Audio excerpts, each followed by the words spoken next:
అందరికీ నమస్కారం. ఇవాళ మన స్టూడియోలో ఐకాన్ ఆస్ట్రాలజర్ గట్టుపల్లి సురేష్ బాబు గారు ఉన్నారు. గురుగారితో మాట్లాడదాం. గురుగారు నమస్కారం. జై శ్రీమన్నారాయణ. జనవరి మాసంలో మనం వైకుంఠ ఏకాదశి జరుపుకుంటాం గురుగారు. అసలు దీని ప్రత్యేకత ఏంటి? మరి వైకుంఠ ఏకాదశి ఈసారి ఎప్పుడు వచ్చింది? ఆ రోజు పూజా విధానం ఎలా ఉండాలి? పూర్తి వివరాలు మాకు తెలియజేయండి గురుగారు. అయితే మనకి అందరికీ ముక్కోటి ఏకాదశి శుభాకాంక్షలు. అయితే ముక్కోటి ఏకాదశి జనవరి మాసంలో ఈసారి 2025 సంవత్సరం జనవరి మాసంలో రావడం జరుగుతూ ఉంది. అయితే మనకి జనవరి మాసంలో చాలా రకాల ప్రత్యేకతలు ఉన్నాయి. అలానే ముక్కోటి ఏకాదశి పాటు కూరల పౌర్ణమి ఉంది. దాంతోపాటు అదే మనకి మహాకుంభమేళ కూడా మొదలవుతుంది. జనవరి మాసంలో జనాలు చాలా అదృష్టం చేసుకునే వాళ్ళు ఉన్నారు. వాళ్ళందరికీ కూడా ఉన్నటువంటి పాపాలు కావచ్చు, పుణ్యాలు కావచ్చు, కర్మలు కావచ్చు, ఇలాంటివి ఏమైనా ఉన్నా కూడా జనవరి మాసంలో తీర్చుకునే దానికి ఈ పండుగలు కూడా బాగా అనుకూలంగా ఉన్నాయి. మకర సంక్రాంతి కావచ్చు, కనుమ, భోగి రోజులు కావచ్చు, ఇవన్నీ కూడా చాలా అనుకూలంగా ఉన్నాయి. అయితే ముక్కోటి ఏకాదశి అనేది చాలా ప్రత్యేకమైనటువంటి పండుగ అనమాట. ఇది మనకి వైష్ణవులని లేకపోతే ఇంకొక కులమని లేకపోతే ఇంకొక కులమని కాకుండా మానవాళి మొత్తం కూడా ఈ ముక్కోటి ఏకాదశి జరుపుకునేటువంటి ప్రత్యేకమైనటువంటి పర్వదినం ఇది. ఈ ముక్కోటి ఏకాదశి ప్రత్యేకత ఏంటంటే మనం దక్షిణాయనం నుంచి ఉత్తరాయణ కాలంలోకి రావటం ఒకటి. రెండోది ఏంటంటే అంటే ఈ పాపపుణ్యాలు లెక్కించేటువంటి కాలానికి మనం ఉత్తరాయణకి రావడం, ఉత్తరాయణ పుణ్యకాలాన్ని అంటారనమాట. అంటే దక్షిణాయనలో అన్ని పాపాలు వదిలేసి ఉత్తరాయణ పుణ్యకాలానికి అడుగు పెడుతున్నాం. ఈ ఉత్తరాయణ కాలం మళ్ళీ జూన్ మాసం వరకు మనకు ఉంటుందన్నమాట. ప్రతి మాసంలోనూ మనకి ఏకాదశి వస్తుంది. కానీ ఈ ముక్కోటి ఏకాదశి అంటే ముక్కోటి దేవతలు కూడా ఆ వైష్ణవుడు ఎవరైతే విష్ణుమూర్తి ఉన్నారో ఈ విష్ణుమూర్తి దగ్గరికి వెళ్ళి దర్శనం చేసుకునేటువంటి కాలం. మనకిప్పుడు మనకున్నటువంటి జనరేషన్ ప్రకారంగా రాజులు ఒకప్పుడు, తర్వాత ఇప్పుడైతే పదవులు పొలిటీషియన్స్ ఉన్నారు. అలానే ఒక మంచి ఒక బిగ్గెట్ పొలిటీషియన్ ఉన్నారనుకోండి, అతన్ని కలవాలి అని చెప్పి అందరికీ ఉంటుంది. జస్ట్ దగ్గర నుంచి చూడాలి అని అందరికీ ఉంటుంది, మన వరకే అయితే. అలాంటి వ్యక్తి ఒక రోజు ఇస్తారు సమయం. 360 రోజుల్లో ఒక రోజు ఉంటుంది. ఆ రోజుని ఎవరైనా అంటే కామన్ మ్యాన్ వెళ్ళేసి కలిసే విధంగా ఉంటుంది. అంటే వీళ్ళకి ఒక సాటిస్ఫాక్షన్, నేను అతని వ్యక్తిని చూశాను, ఒక సాటిస్ఫాక్షన్ ఉంటుంది. అలానే వీళ్ళకి ఏమైనా పనులు ఉన్నా కూడా చేసి పెడతాడని ఒక నమ్మకంతో వెళ్తూ ఉంటారు, అభిమానం కొంది.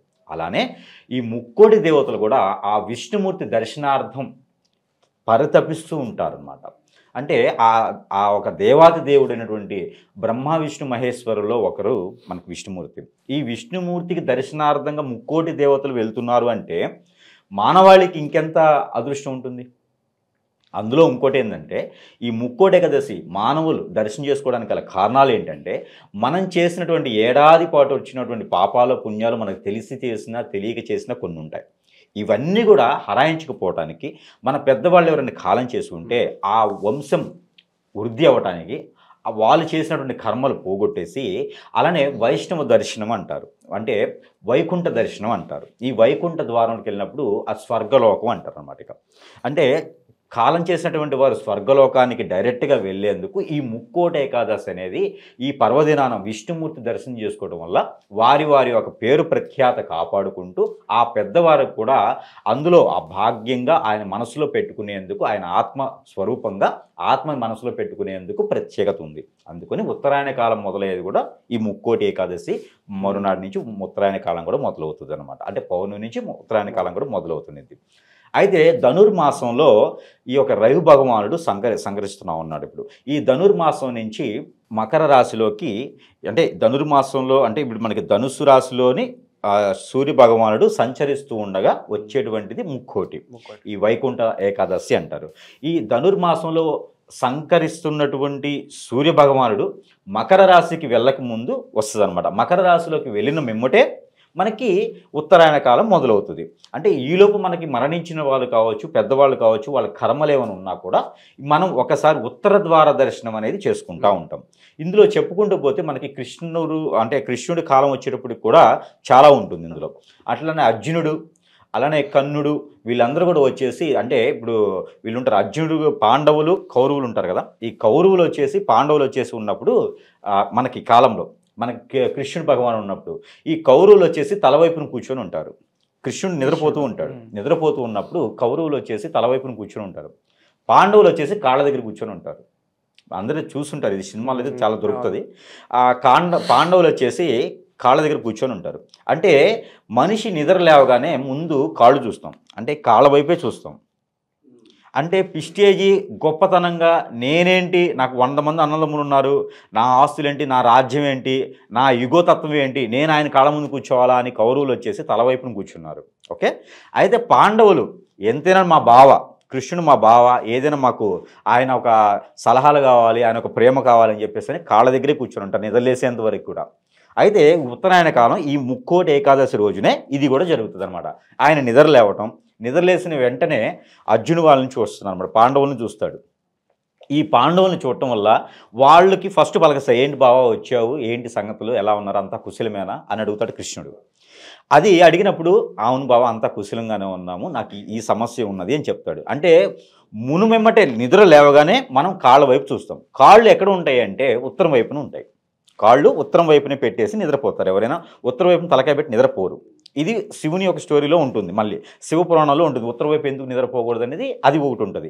అయితే ఉత్తర వైపున అనేది ఎవరు నిద్రపోకూడదు. అందుకని దక్షిణ వైపున తలకాయ పెట్టి నిద్రపోతే స్వర్గలోక దర్శనం, స్వర్గలోకానికి వెళ్ళేటువంటి అదృష్టం అన్నీ ఉంటాయి. మనం చేసేటువంటి కర్మలు కొన్ని నిద్రలోనే పోతాయి. అందుకని ఎప్పుడు కూడా దక్షిణ వైపు నిద్రపెట్టి నిద్రపోవడం వలన రాజ్యాధికారం కూడా వచ్చేటువంటి ఆస్కారం కూడా ఉంటుందన్నమాట మానవాళికి కూడాను. ఇది ఒక మనం గుర్తుపెట్టుకోవాల్సిన విషయం ఇందులో. అయితే ఈ ఉత్తర వైపున కాళ్ళు ఉంటాయి కాబట్టి కాళ్ళ వైపున పాండవులు ఉంటారు. లేవగానే ఏంటి బావగారిని పలకరిస్తారు. ఆ తరువాత ఇప్పుడు వీళ్ళు పలకరిస్తారన్నమాట, కౌరవులు. బావగారు నేను కూడా వచ్చానండి. అయ్యే నా తల వైపున ఉన్నావు కాబట్టి, నా తల ఎక్కావు కాబట్టి కనిపించలేదు నువ్వు అంటాడు. తలవైపు కూడా కాదు, నా తల మేము కూర్చున్నావు కదా నువ్వు, నాకు కనపడలేదు అంటాడు. అంటే కళ్ళు కూడా తల కిందే ఉంటాయి, తల పైకి ఉండవు కదా, అందుకని నువ్వు తలమే ఉన్నావు, నాకు కనపడలేదు బావా అని చెప్పేసి అంటాడు అనమాట. అంటే ముందుగా ఎవరికి కోరిక వరం ఇస్తాడు, పాండవులకు వరం ఇస్తాడు. అందుకొని మనం కూడా ఈ వైకుంఠ ఏకాదశి రోజున, ముక్కోటి ఏకాదశి రోజున, ఇది కొన్ని ప్రాంతీయ ఆచార ప్రకారం కూడా 3 రోజులు చేస్తారు. ముక్కోటి అంటే 3 రోజులు చేస్తారు. ఇందులో ఉత్తర ద్వార దర్శనం చేసుకుంటే గనక వైష్ణవ ఆలయాలు ప్రతి ఆలయంలో ప్రాంతీయ ప్రకారంగా అక్కడ ఉన్న దేవస్థాన వాస్తు ప్రకారంగా ఉత్తర ద్వారం అని ఒకటి ఉంటుంది. తిరుపతి సైతం కూడా ఉత్తర ద్వారం దర్శనమే ఉంటుంది. వైకుంఠంలో ఉత్తర ద్వారంలోనే అతను లేస్తారు కాబట్టి ఉత్తర ద్వార దర్శనం చేసుకోవడం వల్ల మనం 3 కోట్ల ఆ ఏకాదశులు జరుపుకున్నంత పుణ్యం వస్తుంది. 300 కోట్ల ఏకాదశి జరుపుకున్నంత పుణ్యం వస్తుంది. ఆ వెంకటేశ్వర స్వామిని ప్రతిరోజు దర్శనం చేసుకోలేం. ఆ విష్ణుమూర్తిని ప్రతిరోజు మనం దర్శనం చేసుకునేటువంటి భాగ్యం మనకు ఉండదు. మనకు ఉన్నటువంటి బిజీ షెడ్యూల్లో ప్రతిరోజు చేసుకునేవారు, ఆయన ఆరాధనలో ఉండేవాళ్ళు ఉంటానే ఉంటారు. కానీ ప్రతిరోజు సాధ్యం కాదు కాబట్టి సంవత్సరం మొత్తంలో ఈ ముక్కోటి ఏకాదశి రోజున గనక ఉత్తర ద్వార దర్శనం చేసినట్లయితే మనకున్నటువంటి రుమ్మతులన్నీ కూడా తొలగిపోయేసి ఆ అదృష్టం ఉంటుంది. కాబట్టి ఈ ముక్కోటి ఏకాదశి అనేది పర్వదినాన మనము నాన్ వెజ్ కానీ ఏం తినకుండా, మద్యం సేవించకుండా, తప్పులు చేయకుండా ఉంటే చాలా మంచిది. కొంతమంది ఫాస్టింగ్ కూడా ఉండేవాళ్ళు ఉంటారు. ఓపిక ఉండి ఫాస్టింగ్ ఉండేసి ఆ రోజున నేల మీద పడుకుంటే, నేల మీద ఒట్టి నేల మీద పడుకోకూడదు, ఏదైనా చేపలుగానే నేసుకొని నిద్ర అనేది నేల మీద పోయినట్టయితే అదృష్టవంతులని చెప్పుకోవచ్చు. వాళ్ళకి ఏదైనా జరిగినా కూడా ఆ దేవాది దేవుడు విష్ణుమూర్తి ఎవరైతే ఉన్నారో ఆయన సకాలంగా ఆయన కళ్ళతో డైరెక్ట్గా వీళ్ళ మీద అదృష్టాన్ని ఇచ్చేలా ఉంటాడు. కాబట్టి ఖచ్చితంగా ఆ ముక్కోటి ఏకాదశి ప్రత్యేకత అయితే ఇలా ఉంటుందన్నమాట. ఇంకా ముక్కోడి గురించి చెప్పుకుంటూ పోతే చాలా ఉన్నాయి ప్రత్యేకతలు. కానీ ఈ 3 రోజులు చేసేటువంటి పర్వదినాల ముక్కోటి ఏదైతే ఉందో ఇది ప్రతి ఒక్కరూ కులానికి మతానికి అతీతంగా ఎవరి కులానికి లేదా ఎవరి ఇష్టం వచ్చిన దేవునికి వాళ్ళు చేసుకోవచ్చు. కానీ ఈ ముక్కోటి ఏకాదశి రోజు మాత్రము ప్రతి ఒక్కరు కూడా ఆ విష్ణుమూర్తి దర్శనం చేసుకోవడం వలన, ఇక్కడ మనకి దేవుళ్ళు భూగోళంలో చాలామంది ఉన్నారు భూమి మీద, కానీ పైన ఒక్కడే దేవుడు ఉంటారు. అందుకని ఈ ముక్కోటి ఏకాదశి రోజున ఆ 3 ఎవరైతే ముక్కోటి దేవతలు ఉన్నారో వారందరూ కూడా విష్ణుమూర్తి ఆలయాల్లో విష్ణుమూర్తి దగ్గర దర్శనం కోరి ఉంటారు. కాబట్టి ఎక్కడ దేవుడు ఉన్నా కూడా ఆ ప్రభు అయినా అల్లా అయినా అందరూ కూడా విష్ణుమూర్తి దగ్గరే ఉంటారు. ఇక్కడైతే ఉండరు. గుళ్ళు ఇక్కడ ఉంచి అక్కడే ఉంచాయి విగ్రహాలు కాబట్టి ఇక్కడ ఉంటాయి. కానీ అక్కడ ఉండేటువంటి రూపం ఏంటంటే అందరూ విష్ణుమూర్తి దగ్గర ఉంటారు. కాబట్టి మనం కూడా ఆ విష్ణుమూర్తి దర్శనం చేసుకోవడం వలన కలిగేటువంటి పాపపుణ్యాలన్నీ పోయేసి ఆ పుణ్యాలు మాత్రం ఉండేదానికి అదృష్టం ఉంటుంది. పైగా మనకి ముక్కోటి ఏకాదశి ఈ యొక్క సంవత్సరం 2025 సంవత్సరం జనవరి మాసంలో 10వ తేదీన వస్తుంది. ఈ 10వ తేదీన ముక్కోటి ఏకాదశి రోజున రావడం జరుగుతూ ఉంది. అయితే ఇది ఉదయం 3:45 నుంచి మొదలవుతుంది. బ్రహ్మస్థానం అనేది మనం స్నానం ఆచరించేసి ఫాస్టింగ్ ఉండాలి అంటే కనుక 3:45 తర్వాత స్నానం ఆచరించేసి 7 గంటల సమయం లోపు కనుక స్నానం ఆచరించేసి ఇంట్లో పూజ అన్నీ పూర్తి చేసుకొని ఆ విష్ణుమూర్తికి ఏదైతే వెంకటేశ్వర స్వామి లక్ష్మీదేవితో కూడినటువంటి వెంకటేశ్వర స్వామికి లేదా లక్ష్మీదేవితో కూడినటువంటి కుబేరుడికి లక్ష్మీదేవితో కూడినటువంటి ఏ ఫోటో అయితే మీకు అందుబాటులో విష్ణుమూర్తి ఆలయంలో ఉన్నటువంటి ఫోటోలు లేదా లక్ష్మీ నరసింహస్వామి ఉన్నటువంటి రూపం ఫోటోలు ఆ 10 అవతారాలు ఉన్నటువంటి లక్ష్మీ నరసింహస్వామి ఎవరైతే ఉన్నారో వీళ్ళ ఫోటోలకి ప్రతిమలకి ఎక్కడైనా సరే అభిషేక అర్చన చేయించుకుంటే చాలా మంచిది. తెల్లని పూలతో గనక అర్చన చేసినట్లయితే మరీ మంచిగా జరుగుతుందన్నమాట. మీకు ధనధాన్యాలు అలానే అన్నీ కూడా తొలదూగేలాగా కొత్తగా పంటలు వస్తాయి కాబట్టి ఆ పంటలో నుంచి తీసినటువంటి చక్కెర పొంగలైతే విష్ణుమూర్తికి చాలా ప్రీతి. ఈరోజు అటుకులు బెల్లం కలిపి చేస్తే కనుక ఇంకా ప్రీతి. ఆ స్వామివారికి నైవేద్యం అటుకులు బెల్లం అంటే చాలా ప్రసిద్ధి. ఎందుకంటే ఇంకొక కథ కూడా గుర్తొచ్చింది నాకు, టైం మనకు సరిపోవచ్చు, ఇది ఒక నిమిషంలో చెప్తాను. అయితే మనకి ఈ ఒక కృష్ణుడు ఉన్నాడు. కృష్ణుడు కుచేలుడు దగ్గరికి వెళ్ళేసి, కుచేలుడు లేని వ్యక్తి, కుచేలుడు కృష్ణుడు ఇద్దరు మంచి స్నేహితులు. అయితే ఈ కుచేలుడు కృష్ణుడి దగ్గరికి వస్తూ అటుకులు తీసుకుని వస్తాడు. గుప్పెడు అటుకులు ఏదోటి, ఒక ఫ్రెండ్ దగ్గరికి కాదు, ఎప్పుడైనా మనం గుర్తుపెట్టుకుని ఎక్కడికి వెళ్ళేటప్పుడు ఏదో ఒక వస్తువు తీసుకెళ్తాం, తినే వస్తువు ఏదో ఒకటి తీసుకెళ్తాం. అలానే కృష్ణుడి దగ్గరికి వెళ్ళేటప్పుడు కుచేలుడు వెళ్తాడనమాట. ఈ కుచేలుడు లేని భేదస్థితి, ఈ భేదస్థితి కుచేలుడు ఆ విష్ణుమూర్తి దగ్గరికి కృష్ణుడి దగ్గరికి వెళ్ళినప్పుడు అటుకులు తీసుకుని వెళ్తాడు. ఆ అటుకులు ఈయన భుజిస్తాడనమాట. కృష్ణుడు నా కోసం ప్రేమగా తీసుకొచ్చిన అటుకులు భుజించగానే ఈయన ఇంటికి వెళ్ళేటప్పటికి వాళ్ళ ఇంట్లో ఏదైతే లేని స్థితిలో ఉన్నటువంటి కుచేలుడికి అష్టైశ్వర్యాలు కలుగుతాయి.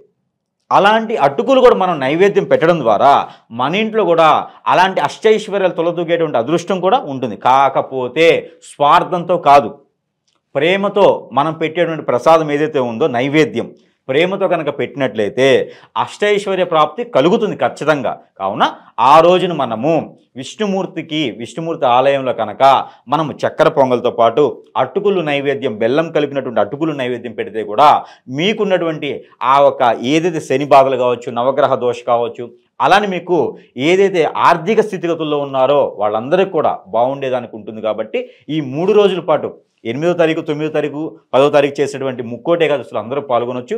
ఎవరైనా కుదరనప్పుడు ఆ ముక్కోటి ఏకాదశి ఉత్తర ద్వార దర్శనం ఒక్కరోజే ఉంటుంది, అది 10వ తారీఖు ఉంటుంది. ఉదయం 3 గంటల సమయం, 3 గంటల 40 నిమిషాలకి మొదలయ్యేసి సాయంత్రం వరకు కూడా ఉత్తర ద్వార దర్శనం ఉంటుంది. కాబట్టి కొన్ని ప్రాంతాల్లో అయితే 3 రోజులు చేస్తారు, కొన్ని ప్రాంతాల్లో అయితే బ్రహ్మోత్సవాలు చేస్తారు. ఈ 9 రోజుల పాటు నడిచేటువంటి బ్రహ్మోత్సవాలన్నింటిలో కూడా పాల్గొంటే ఇంకా మంచి అదృష్టం ఉంటుంది. ఎవరికి నచ్చినటువంటి వారి పద్ధతిలో అన్నీ కుదరకపోతే కనుక ముక్కోటి ఏకాదశి రోజున ఆ ఉత్తర ద్వార దర్శనం చేసుకుంటే కూడా సరిపోతుంది.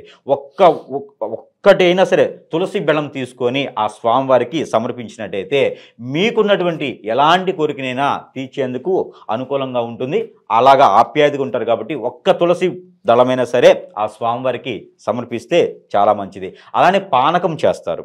ఈ పానకం కూడా ఇలాచి యాలకులు ఉంటాయి కదా, ఈ యాలకులు పొడి వేసి పానకం చేయడం, మిరియాలు యాలకులు వేసి ఆ స్వామివారికి పానకం చేయడం ద్వారా, ఈ మిరియాలు వేయడానికి కారణం ఏంటంటే మిరియాలకి గాలి చోకినా, దెయ్యాలు పట్టినా, ఇలాంటి ఏదైనా మైండ్ డిస్టర్బ్ మైండ్ ఉన్నా, స్ట్రెస్ ఫీల్ అవుతున్నా, జాబ్ టెన్షన్ ఉన్నా కూడా ఈ మిరియాలు వేయటం ద్వారా, ఇలాచి వేయటం ద్వారా అలాంటి రుమ్మతులు ఏమైనా ఉంటే కూడా తొలగిపోయేదానికి ఆ స్వామివారికి ఇవన్నీ వేసి నైవేద్యం పెట్టడం ద్వారా మనకున్నటువంటి గ్రహరీత్య దోషాలు, ప్రకృతి నుంచి వచ్చే దోషాలు అన్నీ కూడా తొలగిపోయేదానికి 12 రాశి వారు అందరూ కులమతానికి సంబంధం లేకుండా అందరూ కూడా ఈ యొక్క ముక్కోటి ఏకాదశిని జరుపుకున్నట్లయితే కనుక అందరికీ అదృష్టం అనేది ఉంటుంది. ఆ ఒక ధనధాన్యాలు కూడా తొలదూగుతాయి. ఆ ఒక దేవాది దేవుని యొక్క కృపా కటాక్ష వీక్షణాలు ఈ యొక్క మానవాళి మీద ఉండేలాగా నేను కోరుకుంటా ఉన్నాను. జై శ్రీమన్నారాయణ.